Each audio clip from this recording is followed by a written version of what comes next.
Ол үйленді. Мен де хабардар болдым бұл жайдан.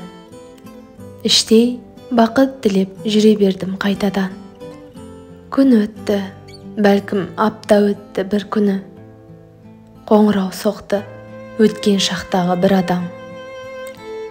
Қалың қалай, сабағың ше, деді маған әлгі адам. Таныс дауыс жүректе дір ете қалды қайтадан. Естідің бе, мен үйлендім, деп қояды сабырмен.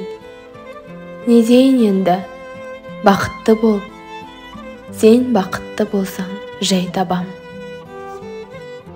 Я, үйлендім, бірақ ұмыталмадым сендік сезімді.